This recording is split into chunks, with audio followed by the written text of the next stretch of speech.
Prions. Béni soit Dieu, le Père de notre Seigneur Jésus-Christ, qui vit et règne au siècle des siècles. Père Tout-Puissant, Créateur du ciel et de la terre, à toi seul appartiennent le règne, la puissance et la gloire. Je te loue, je te magnifie.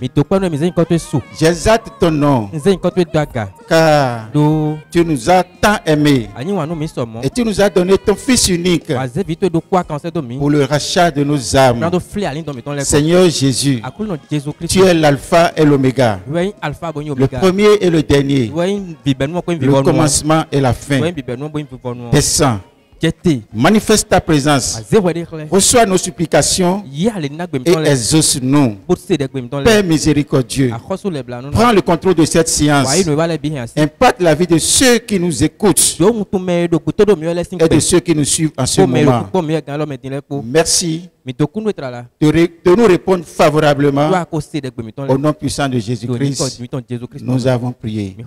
Amen. Amen. Chers frères et sœurs de la congrégation URHC, chers frères et sœurs du corps de Christ du Bénin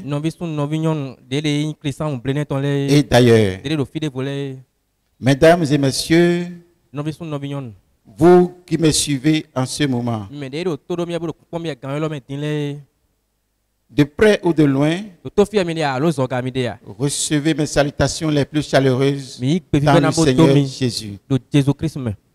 Vous qui avez sacrifié une partie de votre temps pour être avec nous, soyez bénis.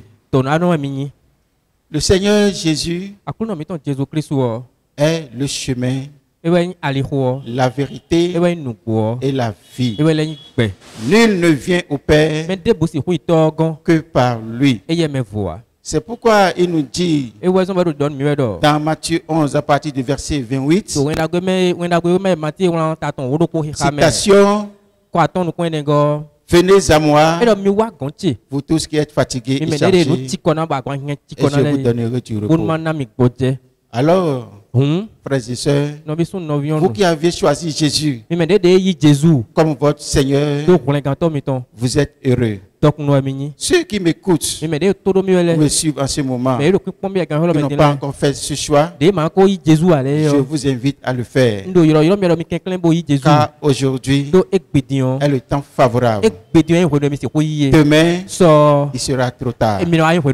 En ce moment précis, le message que le Saint-Esprit me charge de partager avec vous s'intitule « Le cœur de l'homme est tortueux ». Le cœur de l'homme est tortueux. Il est tiré de Jérémie 17. Nous allons le lire du verset 9 au verset 10. Le cœur est tortueux par-dessus tout et il est méchant. Qui peut le connaître? Moi, l'Éternel, je prouve le cœur, je sonde les reins pour rendre à chacun selon ses voies, selon le fruit de ses œuvres. Seigneur, c'est ton message. Daigne le bénir. Tu es le pain de vie qui est descendu du ciel.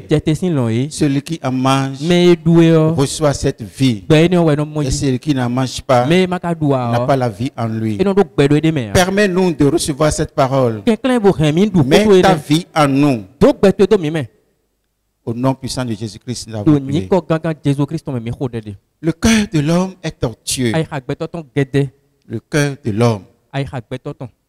L'homme n'est pas un fruit de hasard. Notre présence sur terre Lorsque nous remontons l'arbre généalogique, on pourra nous dire que nous avons un père, nous avons une mère, nous avons des aïeux, des arrière-grands-parents. Mais à l'origine, le premier homme, Adam, est le fruit de Dieu. C'est Dieu qui a créé l'homme. Et tout ce que Dieu a créé est parfait.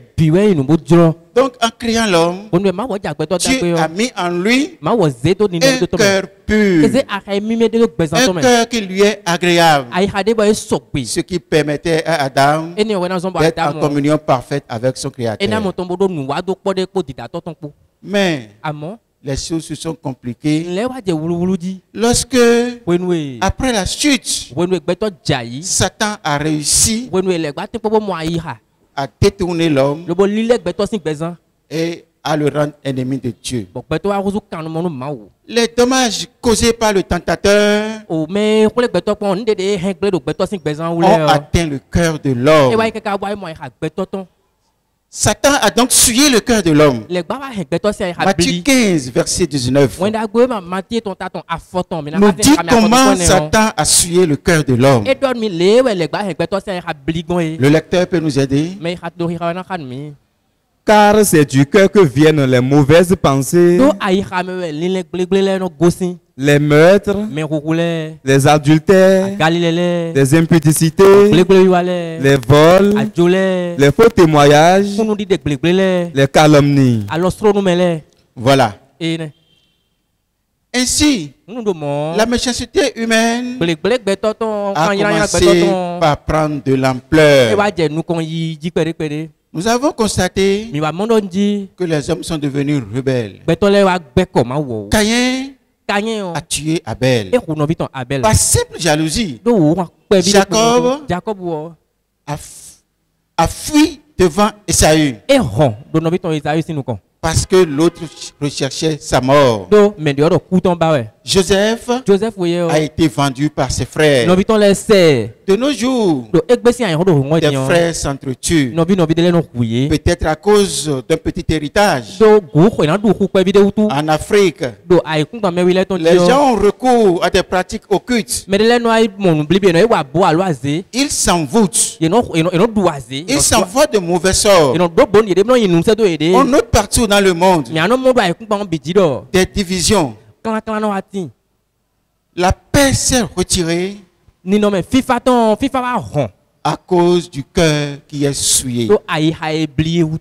On assiste à des actes d'agression, de braquage, de viol, de meurtre, de rébellion. Les gouvernements sont mis en difficulté en dépit de la multiplicité des tribunaux et des centres d'incarcération. En dépit de tout cela, l'incrédulité est grandissante. Malheureusement, aucun laboratoire au monde, aucune pharmacie au monde ne dispose de médicaments appropriés pour guérir le cœur de l'homme. Pour guérir l'homme, parce que le cœur est souffrant. Reprenons la lecture. Matthieu 15, verset 19. Car c'est du cœur que viennent les mauvaises pensées. Merci. Donc le cœur, qui est le centre de la vie, a été touché et est devenu incurable. Satan a mis en lui les germes de sa chute, les germes de sa rébellion. Il a été éloigné de Dieu et il vit dans la perdition. Donc l'homme naît dans l'iniquité et apparaît avec un cœur souillé. Il vit dans l'éloignement. Il vit dans le péché. Il vit dans les ténèbres. Le cœur est donc incurable. Il est devenu ténébreux. Dans Psaume au chapitre 51, David nous donne de bons conseils. Parce que lorsqu'on vient dans ce monde, ce n'est pas celui qui est surpris en commettant un péché ou une faute. Ce n'est pas seulement lui qui a un mauvais cœur. Pour être un être vivant, nous avons hérité du premier Adam, du premier homme, de celui qui a été rejeté par Dieu. Nous avons hérité de lui un mauvais cœur. Donc nous sommes nés mauvais. Et alors, que devons-nous faire? Prenons la lecture. Psaume 51, verset 6 à 7.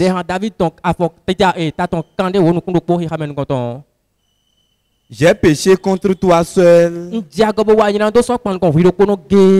Et j'ai fait ce qui est mal à tes yeux. En sorte que tu seras juste dans ta sentence, sans reproche dans ton jugement. Voici, je suis né dans l'iniquité et ma mère m'a conçu dans le péché. Voilà. Je suis né dans l'iniquité. Les hommes naissent dans l'état de souillure. Donc on ne peut pas se justifier devant Dieu. Alors puisque tu es rejeté pendant ton séjour sur la terre, tu dois chercher le chemin du ciel, le chemin de la réconciliation, le chemin de retour à Dieu. Autrement, dans Hébreux 3 verset 12, nous allons, tu risques de traîner ce mauvais cœur. La lecture. Hébreux 3 verset 12. Hébreux 3 verset 13. Hébreux 3 verset 12. Prenez garde, frère, que quelqu'un de vous n'ait un cœur mauvais et incrédule au point de se détourner du Dieu vivant. Les hommes naissent dans l'état d'ennemis. Pendant leur séjour sur la terre, ils demeurent ennemis. Et ils quittent la terre en étant ennemis. Le sort qui est réservé, c'est l'enfer. C'est pourquoi, pendant qu'il est encore temps et que nous sommes encore sur terre, nous avons besoin de nous réconcilier avec Dieu. Jésus a les mains tendues. Il nous attend. Il nous appelle. Marc 2, verset 17. Évangile de Marc, chapitre 2, au verset 17. Marc, chapitre 2, verset 17. Lecture. Marc 2, verset 17. L'évangile de Marc au chapitre 2, verset 17. Lecture. Ce que Jésus ayant entendu, il leur a dit, ce ne sont pas ceux qui se portent bien qui ont besoin de médecins, mais les malades. Je ne suis pas venu appeler des justes, mais des pécheurs. Le Seigneur est généreux. Il attend le pécheur. Il attend le rejeté. Il attend celui qui a le cœur souillé pour te transformer, pour te donner la vie, pour te guérir. Si tu peux venir à lui, tu seras guéri. C'est pourquoi Ézéchiel, au chapitre 36, dans le verset 26, nous amène à découvrir la promesse qui nous est réservée pour le miracle. Pour le miracle qui sera accompli sur nous. Lecture. Je vous donnerai un cœur nouveau et je mettrai en vous un esprit nouveau. Donc, le Seigneur est prêt pour enlever de nous le cœur mauvais et pour mettre en nous son nouveau cœur. Continue la lecture. J'ôterai de votre corps le cœur de pierre et je vous donnerai un cœur de chair. Que le Seigneur nous bénisse. Le cœur de chair, si nous l'obtenons, ses effets au verset 31. Lecture. Alors, vous vous souviendrez de votre conduite qui était mauvaise et de vos actions qui n'étaient pas bonnes.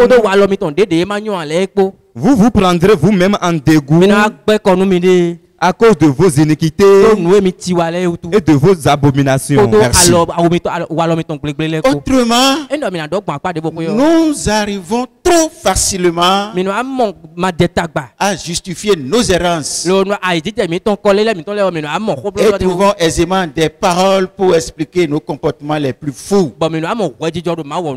Nous allons prendre l'exemple de ce roi dans le livre du 2e Chronique, chapitre 26. 2e Chronique, chapitre 6. 2e Chronique, chapitre 26. 2e Chronique, chapitre 26. Nous allons parler du roi Osias. Ce roi était encore jeune quand il a été pris par Dieu. Quand il a été pris, il avait un cœur qui était agréable à Dieu. Pourquoi avait-il appliqué son cœur à Dieu pendant sa jeunesse, pendant qu'il a régné pendant 52 ans? Et à la fin de ses jours, il a détourné son cœur. Son cœur a été souillé et il est devenu un ennemi de Dieu. Prenons la lecture à partir du verset 3 jusqu'au verset 5. Lecteur va vite. Osias avait 16 ans lorsqu'il devint roi et il régna 52 ans à Jérusalem. Sa mère s'appelait Jéconia de Jérusalem. Il fit ce qui est droit aux yeux de l'Éternel, entièrement comme avait fait Azaziah son père. Il s'appliqua à chercher Dieu pendant la vie de Zacharie, qui a l'intelligence des visions de Dieu. Merci. Donc pendant qu'il appliquait son cœur à chercher Dieu, il faisait ce qui était agréable à Dieu. Et Dieu l'avait béni. Et il a prospéré. Chers frères en Christ, pour prospérer dans ce monde, attache ton cœur à chercher Dieu. Nous avons vu que le roi, pendant sa jeunesse, quand il suivait les conseils de ceux qui étaient avant lui, quand il suivait les conseils des sages de la maison, son cœur s'appliquait à chercher Dieu. Nous avons besoin, dans notre vie, d'écouter la parole de Dieu et de nous laisser sous la conduite de l'Esprit Saint. Lui que le Seigneur Jésus a demandé de conduire l'Église, de conduire le corps de Christ, de nous orienter afin que nous puissions au dernier jour rentrer dans la gloire éternelle. Nous allons continuer dans la lecture en descendant au verset 16. Mais lorsqu'il fut puissant, son cœur se leva pour le perdre. Il pécha contre l'Éternel son Dieu. Il entra dans le temple de l'Éternel pour brûler des parfums sur l'autel des parfums. Le sacrificateur Azaria entra avec lui, avec 80 sacrificateurs de l'Éternel. Continue. Hommes courageux qui s'approchèrent au roi Oséas et lui dirent: tu n'as pas le droit, Oséas, d'offrir des parfums à l'Éternel.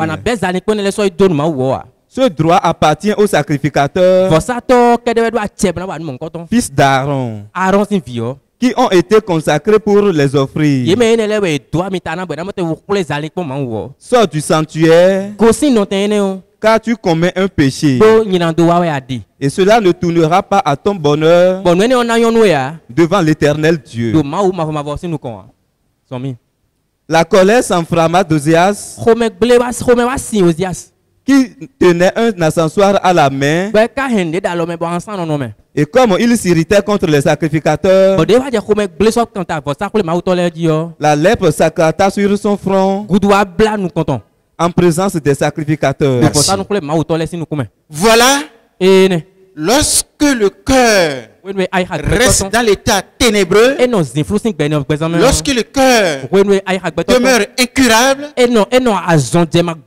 il conduit à la perdition. Il conduit à l'entêtement. Il conduit à la rébellion et il conduit à la mort. Frères et sœurs en Christ, ce que nous devons faire, c'est de revenir encore qu'il est temps pour partager avec Dieu la préoccupation qui nous retient dans l'enfer, qui nous retient dans l'isolement, qui nous retient dans l'éloignement, qui fait de nous un ennemi de Dieu. Le miracle est encore possible. Jésus a versé sur le sang. Il a versé sur la croix de Golgotha. Il a versé le sang qui est le plus précieux des médicaments. Il te purifiera. Il te sanctifiera. Il te relèvera. C'est pourquoi, comme le dit Hébreu au chapitre 10, pour conclure, nous vous invitons dans le verset 22, lecture. Approchons-nous avec un cœur sincère, dans la plénitude de la foi, les cœurs purifiés d'une mauvaise conscience et le corps lavé d'une eau pure. Ainsi, le Seigneur t'accueillera. Tu n'auras pas vécu en vain. Parce qu'à la fin de tes jours, tu rentreras dans la gloire de ton Père. Et une voix s'élèvera et dira: bon et fidèle serviteur, rentre dans la gloire de ton Maître. Merci. Prions pour la fin de ce message. Seigneur, je te remercie pour cette semence incorruptible que tu viens de semer dans les cœurs. Merci de l'arroser et de lui donner vie. Viens au secours de tes enfants. Accorde la paix à tes bien-aimés. Protège-les par ta main puissante. Que ta muraille de feu en toute leur vie et leur foyer respectif. Et les plans sataniques contre leur vie soient voués à l'échec. Au nom puissant de Jésus-Christ, nous avons prié. Amen.